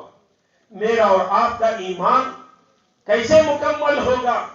آپ صلی اللہ علیہ وسلم کے سنتوں کے جنازے، آپ صلی اللہ علیہ وسلم کے سنتوں کا مذاق، آپ صلی اللہ علیہ وسلم کے سنتوں کے جنازے اٹھانا اور ساتھ ساتھ سنت کے جنازے نکالنے والوں کی تائید بھی کرنا، ہمارا ایمان کہاں سے مکمل ہوگا؟ صحابہ کرام کی زندگی اٹھا کر دیکھیں، وہ کیسی محبت کرتے تھے۔ حضرت ربیعہ رضی اللہ تعالیٰ عنہ کے بارے میں آتا ہے کہ آپ صلی اللہ علیہ وسلم سے اتنی محبت کہ آپ صلی اللہ علیہ وسلم وضو بنا رہے تھے، حضرت ربیعہ رضی اللہ عنہ وضو کے لیے پانی لا کر آپ صلی اللہ علیہ وسلم کی خدمت کر رہے تھے، تو آپ صلی اللہ علیہ وسلم نے فرمایا ربیعہ سوال کرو، پوچھو کیا پوچھنا چاہتے ہو۔ تو حضرت ربیعہ رضی اللہ تعالیٰ عنہ نے یہ نہیں کہا کہ مجھے فلاں بنگلہ چاہیے، مجھے فلاں سیٹ چاہیے، فلاں یہ چاہیے، فلاں عہدہ چاہیے۔ آپ صلی اللہ علیہ وسلم سے یہ عرض کیے کرنے لگے مرافقتی کا فی الجنہ یا رسول اللہ، اے اللہ کے نبی صلی اللہ علیہ وسلم مجھے آپ کی جنت میں صحبت چاہیے، میں آپ کے ساتھ رہنا چاہتا ہوں۔ ہوا ثابت؟ پھر فرمانے لگے اللہ کے نبی صلی اللہ علیہ وسلم اور کیا چاہیے؟ عرض کرنے لگے کہ مجھے آپ کی رفاقت چاہیے، آپ کی صحبت مجھے چاہیے، آپ کے ساتھ میں جنت میں رہنا چاہتا ہوں۔ صحابہ کرام کی یہ تمنا یہ تھی، دنیا میں بھی آپ صلی اللہ علیہ وسلم کا دیدار کرتے رہے، آخرت میں بھی آپ کا دیدار کرتے رہے۔ ایک صحابی کے بارے میں آتا ہے، آپ صلی اللہ علیہ وسلم کی مجلس میں تھے، پھر گھر چلا گئے، گھر سے روتے ہوئے واپس آئے اور آ کر رو رہے تھے۔ آپ صلی اللہ علیہ وسلم نے فرمایا بتاؤ کیوں رو رہے ہو؟ ابھی ہماری مجلس سے اٹھ کر گئے۔ تو عرض کرنے لگے یا رسول اللہ صلی اللہ علیہ وسلم، یہ ہماری زندگی ہے کہ ہم اپنے بیوی بچوں کے پاس بھی وقت گزارتے ہیں، اپنے کاروبار میں بھی وقت گزارتے ہیں، جب آپ کی یاد آتی ہے تو ہم آپ کے دیدار کے لیے آ جاتے ہیں، آپ کا دیدار کر کے ہم اپنی پیاس بجھا لیتے ہیں۔ لیکن مجھے یہ ڈر ہو رہا ہے کہ آپ تو سید الانبیاء ہیں، جنت میں آپ بھی جائیں گے، جنت میں میں بھی جاؤں گا انشاءاللہ، لیکن آپ کا درجہ بلند ہوگا، آپ کا درجہ الگ ہوگا، میرا درجہ ادنا ہوگا۔ لیکن مجھے ڈر ہو رہا ہے، آپ تو انبیاء میں سے ہیں، آپ بلند درجے میں ہوں گے، جنت میں میں نیچے کے درجے میں ہوں گا، تو اوپر میں آپ سے کیسے آپ کی دیدار کروں گا؟ جب مجھے آپ کی دیدار کی فکر ہوتی ہے تو مجھے رونا آتا ہے۔ اللہ تبارک و تعالیٰ کو یہ ادا اتنی پسند آئی، اللہ تبارک و تعالیٰ نے جبرائیل امین علیہ السلام کو یہ آیتیں دے کر بھیج دی، وَمَن يُطِعِ اللَّهَ وَالرَّسُولَ فَأُولَٰئِكَ مَعَ الَّذِينَ أَنْعَمَ اللَّهُ عَلَيْهِمْ مِنَ النَّبِيِّينَ وَالصِّدِّيقِينَ وَالشُّهَدَاءِ وَالصَّالِحِينَ۔ تو اللہ تبارک و تعالیٰ نے جبرائیل امین علیہ السلام کے آیت یہ خوشخبری دے کر بھیجی، وَمَن يُطِعِ اللَّهَ وَالرَّسُولَ، جو اللہ اور اس کے رسول کی اطاعت کرتا ہے، فَأُولَٰئِكَ پس وہ لوگ مَعَ الَّذِينَ فَأُولَٰئِكَ أَنْعَمَ اللَّهُ عَلَيْهِمْ، ان کو ہم انعامات سے نوازیں گے، مِنَ النَّبِيِّينَ وَالصِّدِّيقِينَ، ان کا حشر انبیاء کے ساتھ کریں گے، والصدیقین صدیقین کے ساتھ، والشہداء شہداء کے ساتھ کریں گے۔ یعنی اسی لیے حدیث میں آتا ہے، یہ بھی بخاری شریف کی حدیث ہے، حضرت انس رضی اللہ تعالیٰ عنہ راوی ہے، ایک صاحب دیہاتی آئے اور آ کر آپ صلی اللہ علیہ وسلم سے سوال کیا، مدرسہ یا رسول اللہ، یا رسول اللہ صلی اللہ علیہ وسلم قیامت کب آئے؟ اللہ کے نبی صلی اللہ علیہ وسلم سے اس طرح سوال کرتے ہوئے دیکھ کر آپ صلی اللہ علیہ وسلم نے فرمایا، ما عادت الساعہ، تم تو قیامت کا سوال کر رہے ہو، قیامت کے لیے تم نے کیا تیار کر رکھا ہے؟ وہ صحابی تھے، انہوں نے عرض کیا، حب اللہ و رسولی، اللہ اور اس کے رسول کی محبت کو میں نے تیار کیا ہے، اس کے علاوہ میرے پاس کچھ نہیں ہے۔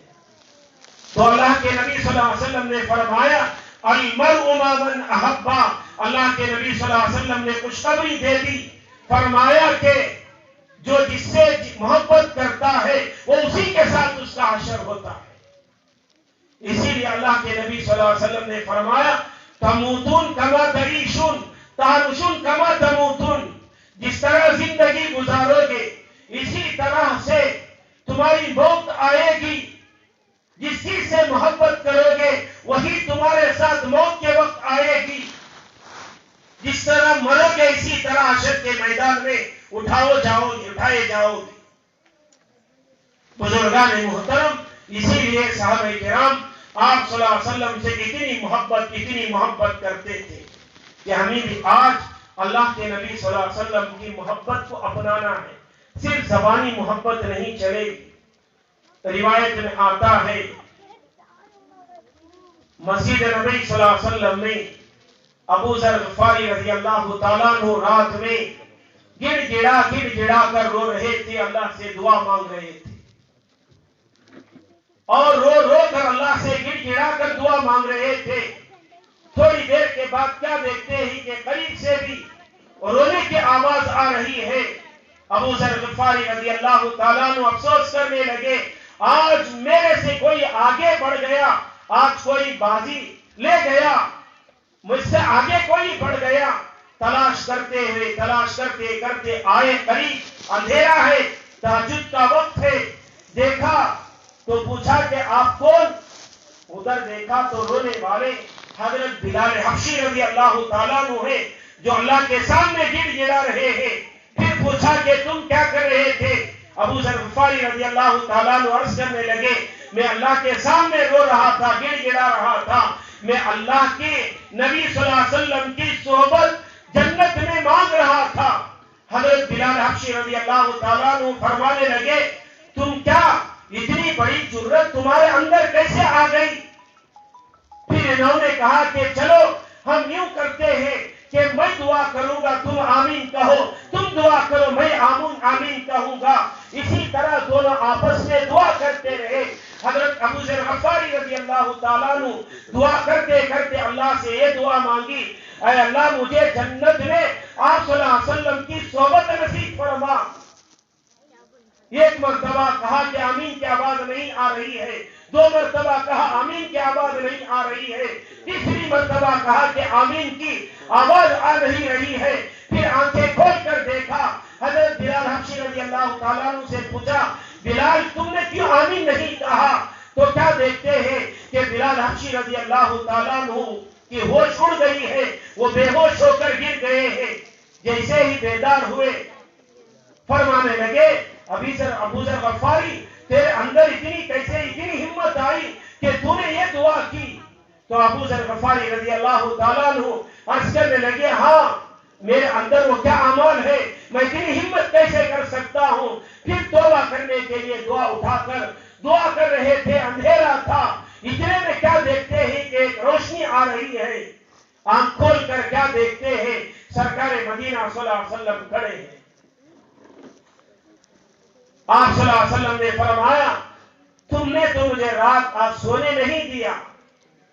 حضرت ابو ذر غفاری رضی اللہ تعالیٰ عنہ ڈر گئے، حضرت بلال حبشی رضی اللہ تعالیٰ عنہ ڈر گئے، ہم نے کیا کر دیا؟ ہم دعا کر رہے ہیں، ہم نے آپ صلی اللہ علیہ وسلم کی نیند میں خلل کر دیا۔ تو آپ صلی اللہ علیہ وسلم نے فرمایا کہ آپ بتاؤ کہ تم کیا دعا کر رہے تھے؟ تم دعا کرو میں آمین کہوں گا۔ جبرائیل آئے تھے اور اللہ کا حکم تھا کہ جاؤ جو دعا کر رہے ہیں ان کی دعا پر آمین کہو۔ پھر آپ صلی اللہ علیہ وسلم کے سامنے دعا کرنے لگے تو آپ صلی اللہ علیہ وسلم بھی رو رہے ہیں، حضرت بلال حبشی بھی رو رہے ہیں، حضرت ابو ذر غفاری بھی رو رہے ہیں، اور کیا دعا ہے کہ ابھی جنت میں آپ صلی اللہ علیہ وسلم کی صحبت نصیب فرما۔ تو آپ صلی اللہ علیہ وسلم نے گلے لگایا، کہا ابو ذر غفاری اے بلال حبشی دیکھو کل قیامت کے دن دونوں کو بلایا اور گلے لگایا اور کہا کہ سیدھے جانب قیامت میں میرے سیدھے جانب بلال حبشی ہوگے، میرے بائیں جانب یہ ابو ذر غفاری تم ہوگے، جنت میں بھی میرے تم اسی طرح ساتھ رہو گے۔ اسے کہتے ہیں اللہ کے نبی صلی اللہ علیہ وسلم کی محبت، اسے کہتے ہیں آپ صلی اللہ علیہ وسلم کا عاشق۔ جھوٹے دعوے سے کبھی عاشق نہیں بنتا۔ روایت میں آتا ہے جب کوئی انسان انتقال ہو جاتا ہے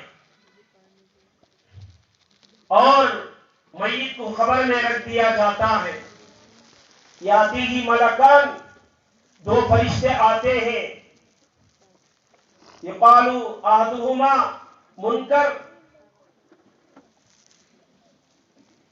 واحدہما نکیر۔ حدیث میں آتا ہے دو فرشتے آتے ہیں، ایک کا نام منکر ہے دوسرے کا نام نکیر ہے، خبر میں آتے ہیں اور یہ تین سوال کرتے ہیں،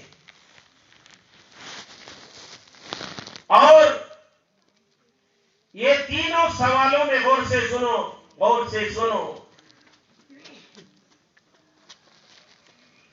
جب ان سے سوال کیا جاتا ہے تمہارا رب کون ہے، من ربک ما دینک، پھر کہا جاتا ہے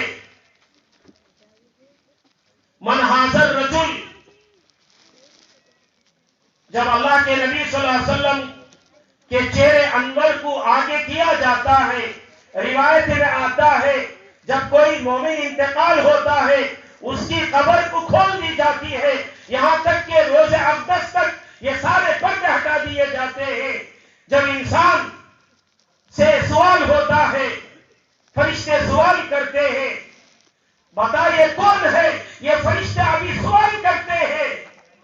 اگر کوئی کسی کے چہرے پر سنت ہوتی ہے، اللہ کے نبی صلی اللہ علیہ وسلم یہ جواب دینے سے پہلے جواب دیتے ہیں میں اسے پہچانتا ہوں، یہ مجھے پہچانتا ہے۔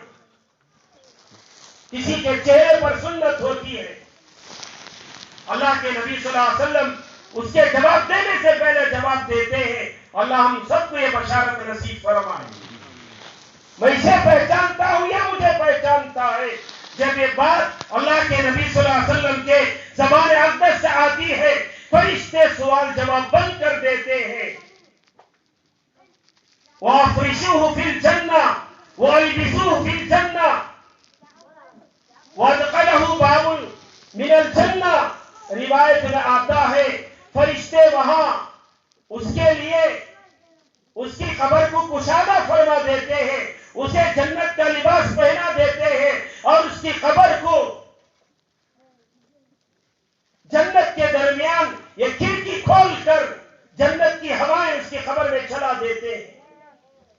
اگر یہی سوال ہوتا ہے من ربک ما دینک، سوال کے بعد تیسرا سوال من ھذا الرجل، یا اللہ کے نبی صلی اللہ علیہ وسلم کو اس خبر سے آپ صلی اللہ علیہ وسلم کے روز اقدس پر کھول کر سوال کیا جاتا ہے، بتائیے کون ہے جس کے چہرے پر سنت نہیں ہوتی؟ وہ کہنے سے اور یہ مجھے نہیں پہچانتا، بتاؤ کہ قبر میں تمہارا ساتھ کون دے گا؟ میرا نبی کہہ دے کہ میں اسے نہیں پہچانتا. اللہ ہم سب کو صحیح سمجھ عطا فرمائے، صحیح محبت عطا فرمائے.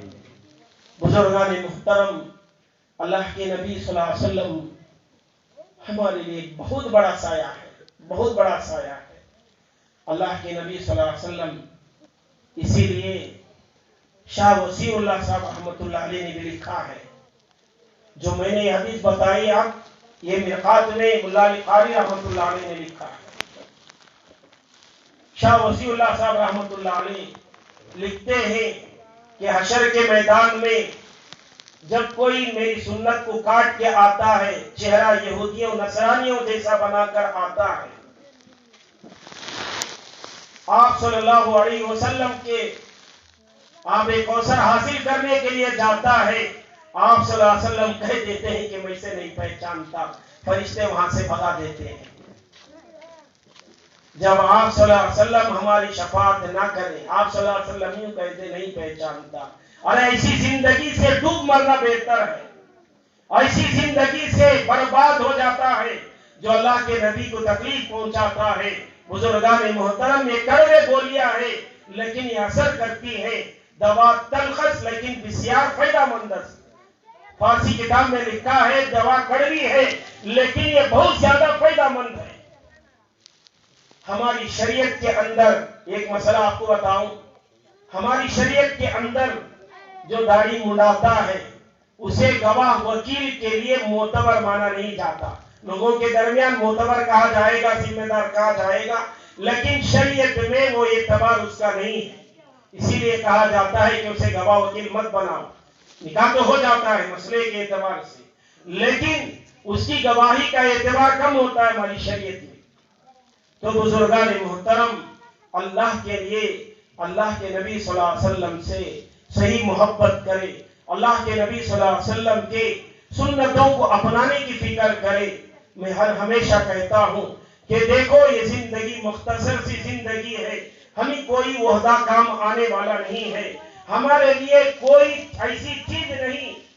اللہ کے نبی صلی اللہ علیہ وسلم نے فرمایا لا طاعۃ المخلوق فی معصیۃ الخالق، اللہ کی نافرمانی میں مخلوق کی فرمانبرداری جو کوئی کرتا ہے، اللہ تبارک و تعالی اگر کوئی کسی کے ڈر سے اللہ کی نافرمانی کر دیتا ہے، حدیث میں آتا ہے اللہ اسی کو اس پر مسلط کر دیتا ہے.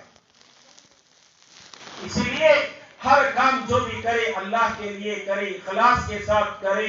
اور اللہ کے لیے آج جو ہمارے اندر کمی ہے وہ اتحاد کی کمی ہے. آج جو ہمارے اندر کمی ہے وہ خیر خواہی کی کمی ہے کہ ہمارے اندر سے خیر خواہی کا مادہ ہی چلا گیا.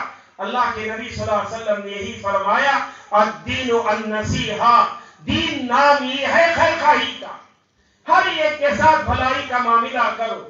حدیث میں آتا ہے فرشتہ ہمارے سر کے اوپر ہمیشہ رہتا ہے، جو کوئی کسی کے ساتھ دعا کرتا ہے اے اللہ اس کے لیے بھلا کر دے، اس کے لیے صحت دے دے، فرشتہ کہتا ہے وَلَكَ أَيْضًا، اللہ پہلے اسے عطا کر پھر اسے صحت دے. اگر کوئی برائی چاہتا ہے اللہ اسے فلاں برباد کر دے، اسے یہ کر دے وہ کر دے، پلاننگ کرتا ہے، فرشتہ کہتا ہے اللہ اسے پہلے برباد کر بعد آگے والے کو برباد کر. لیکن ہمیشہ ہماری صفت یہ بن جائے، ہمارے اخلاق یہ بن جائے، سارے سامنے والے سے کوئی مطلب نہ رکھے، مطلب صرف اللہ سے رکھے کہ اس کا اجر دینے والا اللہ ہے، اس کا ثواب دینے والا اللہ ہے، یہ پسند کرنے والا اللہ ہے، یہ سب کچھ چاہنے والا اللہ ہے، جاننے والا اللہ ہے۔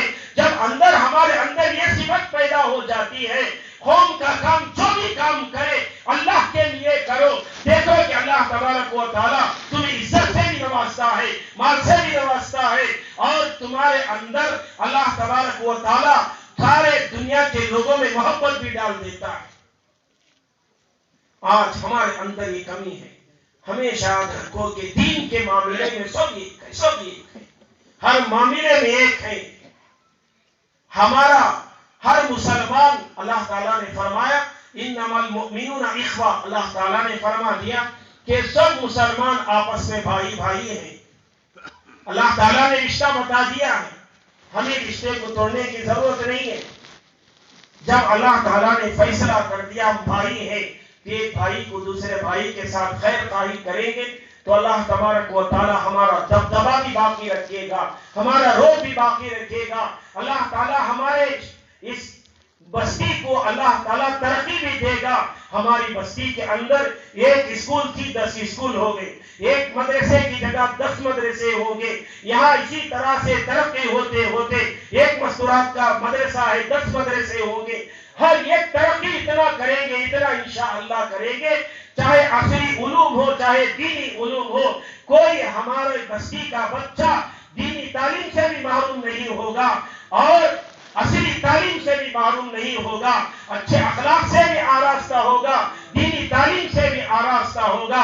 جیسا کہ ہمارے مولانا انس صاحب نے ایک بات بتائی کہ جو کڑوی بچے ہوتے ہیں ان کو بھیجتے ہیں، یہ مولانا کے کم عمری کا تجربہ ہے، لیکن میں ناز سے کہتا ہوں، میں ناز سے فخر سے کہتا ہوں کہ روایت میں آتا ہے، حضرت مولانا تقی عثمانی صاحب دامت برکاتہم نے لکھا ہے کہ لوگ یوں کہتے ہیں کہ اگر میں آپ صلی اللہ علیہ وسلم کے دور میں پیدا ہوتا تو میں صحابی بن جاتا، میں اولیاء کے دور میں پیدا ہوتا تو اتنا بڑا ولی ہو جاتا، ان کی صحبت مجھے مل جاتی، ان کی صحبت مل جاتی۔ یہ ہماری بھول ہے۔ اللہ تبارک و تعالیٰ نے ہر انسان کو ایک پیمانہ دیا ہے، ایک کیپیسٹی دیا ہے، ایک طاقت دی ہے، ایک استطاعت دی ہے۔ اللہ تبارک و تعالیٰ اسی استطاعت کے مطابق اس دور میں اس کو پیدا کرتے ہیں۔ آخری زمانے میں کسے پیدا کرنا، آپ صلی اللہ علیہ وسلم کے دور میں کسے پیدا کرنا، اور اس کے بعد صحابہ کے دور میں کسے پیدا کرنا، تابعین کے دور میں کسے پیدا کرنا، تبع تابعین کے دور میں کسے پیدا کرنا، قیامت تک آنے والے اپنے بندوں کا نظام اللہ بنا چکا ہے۔ اور اللہ تبارک و تعالی پیمانہ، کسے کتنا مال دینا، یہ بھی اللہ تعالیٰ پیمانہ دیکھ کر دیتا ہے۔ ہماری بھول ہے، کیا بھی ہمارا گھریش نہیں، کیا بھی ہمارا کھیتیش نہیں، کیا بھی ہمارا باغیش نہیں، ہماری کار نہیں، یہ ہماری بھول ہے۔ اللہ تعالیٰ کو معلوم ہے کہ کسے کیا دینا ہے، کسے کتنا مال دینا ہے، اسے کتنی کیپیسٹی ہے۔ عہدے بھی اسی طرح دیتا ہے، کس کے اندر کیا کیپیسٹی ہے، اس کے پیمانے کے مطابق سے ڈیوٹی بھی دیتا ہے۔ کسے ٹیچر بنانا ہے، کسے استاد بنانا ہے، کسے معلم بنانا ہے، کسے پولیس بنانا ہے، کسی اور کا آفیسر بنانا ہے، ہیلتھ آفیسر کسے بنانا ہے، یہ ساری چیزیں اللہ جانتا ہے۔ اسی طرح سے کس کے سینے کے اندر میری مقدس کتاب قرآن سماتا ہے، اسی سینے کو اللہ قبول کرتا ہے۔ آپ یہ سمجھتے ہیں کہ غریب کا بچہ ہے، مدرسے میں ڈال دیے، اسے فلاں فیس بننے کی بھی طاقت نہیں، یہ ساری چیزیں بہانہ ہے۔ لیکن اللہ تعالیٰ جانتے ہیں کس کے سینے میں قرآن کی کیپیسٹی ہے، کس کا سینہ قرآن کو سنبھال سکتا ہے، کس کے سینے کے اندر یہ علم نبوت کی طاقت ہے، اسی کو علم عطا کرتے ہیں۔ ہم میں سے ہر ایک کسی کے اوپر جلنے کی بھی ضرورت نہیں ہے، حسد کرنے کی بھی ضرورت نہیں ہے، افسوس کرنے کی بھی ضرورت نہیں ہے۔ کیا بھی نوکتے مالدار ہو گئے، مال غلط کر رہی سوچ کر رہی پھر بھی مالدار ہے، مال غلط کر رہی سوچ کر رہی پھر بھی وہ دے۔ یہ ساری چیزیں ہمارا بھول ہے۔ اللہ تبارک و تعالیٰ نے ہمارے اندر ایک پیمانہ رکھا ہے، اسی پیمانے کے مطابق دیتے ہیں۔ اسی پیمانے کے مطابق جس حال میں اللہ نے رکھا ہے اسی پیمانے کے مطابق اگر ہم اللہ کا شکر ادا کرتے ہوئے زندگی گزاریں گے تو آپ کی زندگی بھی خوش الحال ہوگی، آپ کی زندگی پرسکون ہوگی، آپ کی زندگی میں کبھی پریشانی نہیں آئے گی۔ آپ پریشان کیوں ہوتے ہیں؟ اس لیے کہ ان کو کیا بھی نہیں، ان کے کیا بھی نہیں، یہ ناشکری ہے، شیطان ناشکرا بناتا ہے۔ لیکن انسان جتنا ہے اتنے پر شکر ادا کرتا ہے۔ لَإِن شَكَرْتُمْ لَأَزِيدَنَّكُمْ وَلَإِن كَفَرْتُمْ إِنَّ عَذَابِي لَشَدِيدٌ۔ 13ویں پارے کا سورہ ابراہیم اٹھا کر دیکھے، اللہ تعالیٰ نے فرمایا لَإِن شَكَرْتُمْ، اگر تم میری نعمتوں کا شکر ادا کرو گے، لَأَزِيدَنَّكُمْ، یہاں تاکید کے ساتھ لایا، ضرور بھی ضرور، لام تاکید ایک ہوتا ہے، لام نافیہ الگ ہوتا ہے عربی گرامر میں۔ لَأَزِيدَنَّكُمْ، اسی لیے پڑھتے ہوئے لا کہہ دیا تو رکعت ٹوٹ جائے گی، نماز نہیں ہوگی۔ لَأَزِيدَنَّكُمْ، بچے جانتے ہیں حرکات کو نہیں کھینچا جاتا، زبر زیر پیش کو بغیر کھینچے پڑھا جاتا ہے، حروف مدہ کو کھینچا جاتا ہے۔ لَأَزِيدَنَّكُمْ، ضرور بھی ضرور میں ان کی نعمتوں میں اضافہ کروں گا۔ وَلَئِن كَفَرْتُمْ، اگر تم نے نعمتیں حاصل کر کے بھی کفر کیا ہے، انکار کیا، وَلَئِن كَفَرْتُمْ إِنَّ عَذَابِي لَشَدِيدٌ، میرا عذاب دردناک ہے۔ تو بزرگان محترم، جس حال میں بھی اللہ نے رکھا ہے ہم اللہ کے لیے شکر ادا کریں، اللہ کے لیے دلوں کو صاف رکھیں، اللہ کے لیے ہماری زندگی میں خیر خواہی کا مزاج بنائیں۔ بدلہ دینے والا اللہ ہے، آگے والے سے بدلے کی امید نہ رکھے، آگے والے سے مطلب نہ رکھے۔ دیکھو کہ اللہ تمہیں کیسے مقبول کرتا ہے، دیکھو تمہیں کیسے ترقی دیتا ہے۔ جب تمہارے اندر مطلب کے ساتھ کسی کا تعاون کیا تم آگے نہیں بڑھو گی، میرے نبی کا فرمان ہے۔